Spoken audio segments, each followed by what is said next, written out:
Isso. Só um detalhezinho. Outubro Rosa é, um momento. Esse poema eu escrevi por conta de um senhor que estava lá no palanque da UPP, que eu não tinha acabado de falar, e ficou me cutucando, querendo me conhecer. Aí me levou do chá dos poetas, enfim. 3 semanas depois ele me liga, pedindo para que eu escrevesse um poema sobre a mulher. É um senhor, mais de 80 anos. Eu falei: seu Zé, o senhor está maluco? Falar de mulher é muito difícil. Não, meu filho, mas você é capaz. Sim, mas depois que o Cartola falou que as rosas não são cheirosas, que as rosas só são cheirosas porque roubaram o perfume de sua amada, não tem mais o que dizer. Mas falar de mulher também é fácil. Aí eu resolvi fazer um poema homenageando as mulheres, que é o princípio da vida, né? A concepção, e concomitantemente homenageando esse grande poeta fantástico, Cartola. Aí escrevi assim: homenageei todas as mulheres do mundo. Mulher, luz da vida, pelo Criador escolhida para outras vidas conceber. Milagre maravilhoso, dom divino sagrado, és tu, mulher, ser iluminado. Chave da vida, continuidade. Dos amores o mais intenso, dos sentimentos o mais profundo. Sem você, mulher, que graça teria o mundo? Em verso e prosa já foi decantada, nem as palavras mais lindas e rebuscadas seriam suficientes para te enaltecer. Entre tantas demonstrações de amor, uma sempre me chamou a atenção. Angenor de Oliveira Cartola, num de seus mais lindos poemas, sacramentou: as rosas não falam, simplesmente as rosas exalam o perfume que roubam de ti. Mulher da casa também é a regente, comanda a orquestra da vida da gente sem jamais desafinar. Obrigado.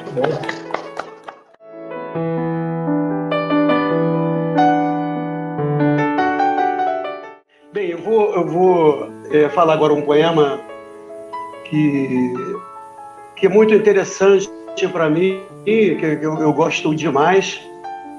Nem seria esse que eu ia falar, mas veio agora e é ele que eu vou falar. Esse poema eu escrevi quando meus filhos ainda eram pequenos, né?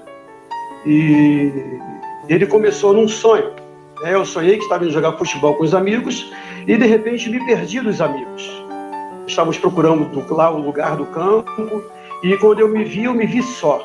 E gritava pelo nome de meus amigos, ninguém me ouvia. E de repente eu peguei um caminho que me levou a um lugar fantástico, maravilhoso, de uma visão deslumbrante, indescritível. E de repente me chamaram pelo nome. Cláudio. Quando olho para o lado, eram 2 anjos imensos, com as asas brilhantes, e eu assustado. E os anjos falaram comigo: é sonho, tá, gente? Não precisa ter medo, nós somos de verdade. Aí eu retruquei: não, vocês não são anjos, são impostores. Não existe anjo adulto no sonho. Claro que existe. Inclusive, se você quiser, você consegue voar conosco. Caramba, como assim voar? Como eu não tinha nada a perder, eu me joguei daquele precipício lindo. Cara, e eu voei com os anjos. E eu olhava para um lugar muito longe e de repente eu estava lá instantaneamente. Acordei, olhei no relógio 4 da madrugada, eu suado, morrendo de sede, desloquei para pegar água, passei no quarto do meu filho, o Caio, cobri o Caio, passei no quarto da minha filha, cobri minha filha e não fui mais beber água, fui direto na minha agenda e escrevi esse poema que eu aproveito, dedico para todos os pais que já foram filhos e para todos os filhos que um dia serão pais. Porque eu acho que não existe coisa mais fantástica do que você desejar proteção para os seus filhos, sobretudo a proteção divina. E aí me veio esse poema de presente. Anjos do brilho dourado, anjos dos fachos de luz, protejam meus filhos amados, são deles meus sonhos azuis. Sonhos de minha infância, promessa de vida a meu pai, passarei para meus filhos tua herança. O que somos? Centelha divina, esperança, amor, bem supremo que transcende e reluz. Sonhei ainda criança, para vocês, filhos amados, lindos sonhos azuis. É isso. Lindo.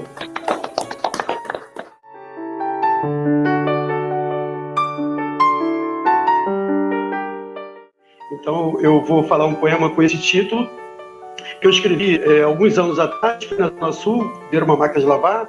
Eu ia muito cedo, deixava meus filhos na escola, Colégio Pedro II, na Tijuca. Gratidão, Colégio Pedro II, pela formação dos meus filhos. E caiu um temporal terrível. E eu cheguei lá muito cedo, na casa do seu Laerte. Talvez a Cláudia, filha dele, esteja assistindo. E ele já faleceu há muitos anos. E eu fiquei dentro do carro, um temporal terrível e muita água. E eu colocava o rádio numa estação, música clássica, daqui a pouco trocava Djavan cantando Flor de Lis, daqui a pouco, se fosse vivo, Pixinguinha faria 100 anos, daqui a pouco Cartola cantando. E aí a chuva parou, os porteiros saindo, colocando as gaiolas, pendurando nas árvores, que é assim, muito comum aqui no Rio de Janeiro. E aí, cara, aí a poesia veio que veio igual água de chuva temporal. E escrevi assim: homenageio todos os poetas aqui presentes, todos que estão nos vendo e todos que nos verão um dia. O poeta e seu coração. O poeta não escreve, simplesmente anota o que o coração lhe diz. Consegue ver num pingo d'água a beleza de um chafariz. No sorriso da criança, a mais nítida esperança de um futuro mais feliz. Encanta-se com o canto do sabiá laranjeira, com a Orquestra Sinfônica Brasileira e com Djavan cantando Flor de Lis. Valei-me Deus, o poeta não escreve, simplesmente anota o que o coração lhe diz. Exalta o homem honrado, que com o suor de sua labuta vai em frente e não foge à luta, buscando ganhar o pão. Reverencia a árvore centenária, cheia de fruto e flor, mas ele sabe que ela foi semente um dia e que no tempo certo germinou. O poeta não escreve, simplesmente anota o que o coração lhe diz. Encanta-se ao respirar fundo, mas nunca nem por um segundo conseguiu ver o ar que respirou. Ouvi dizer que o homem inventou a tinta. Aí se pergunta, quem? Quem pintou a flor? Emociona-se ao ouvir carinhoso de Pixinguinha e as rosas não falam de Cartola. Passa o homem, fica a história. Por isso, não te preocupes em acumular tesouros na terra. Viva para ser e fazer feliz. O poeta não escreve, simplesmente anota o que o coração lhe diz. Obrigado. É nisso.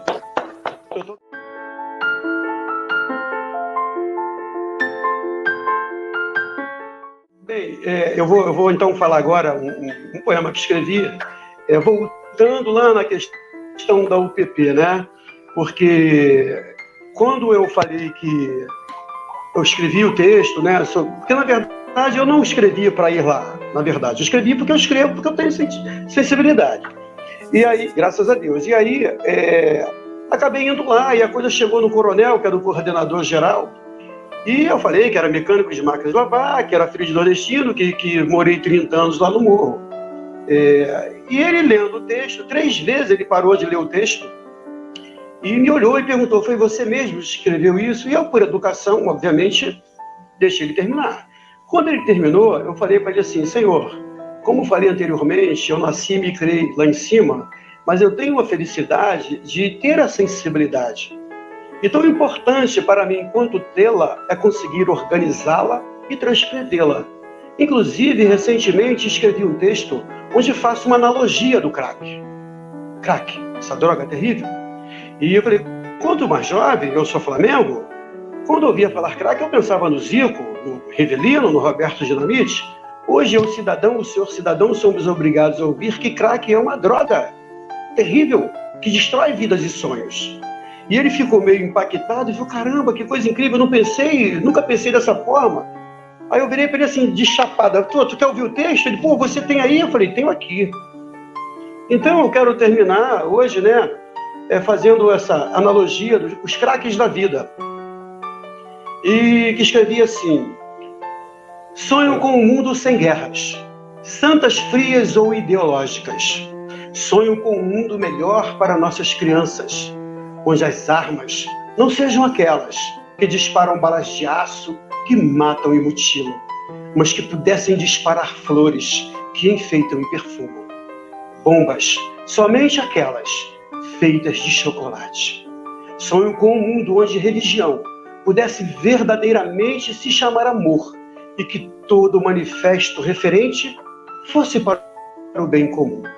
Sonho com um mundo onde as pessoas descobrissem o poder transformador que há em si e que tivessem coragem de se olhar com ternura e se abraçar como irmãos. Só assim poderemos substituir ódio por paz e ganância por fraternidade. Sonho com um mundo onde as pessoas percebessem que o ar que respiramos não tem nação, não há fronteiras para ele. Sonho com um mundo onde craque fosse apenas referência das habilidades das pessoas em diversos segmentos da sociedade, tais como Zico com a bola, Roberto Carlos com o microfone, agora já saudoso, né? Pitangui com o bisturi, Niemeyer com a prancheta, a saudosa doutora Zilda Arnes, a pastoral da criança, o poeta e seu pensamento, o cientista e seus experimentos, o professor na sala de aula. E para mim, o maior craque de todos, seu Manuel, com a marmita. Desculpa, meu saudoso e amado pai. Isso nunca aconteceu. Em busca do pão de cada dia, para o sustento de seus filhos. Com muita dignidade, amor e trabalho, transformou a provável derrota numa vitória bonita. E não craque, essa droga terrível que destrói vidas e sonhos. Por isso, sonho com um mundo melhor. Me perdoe, o poeta também se emociona. Desculpa. Que isso. Poxa vida.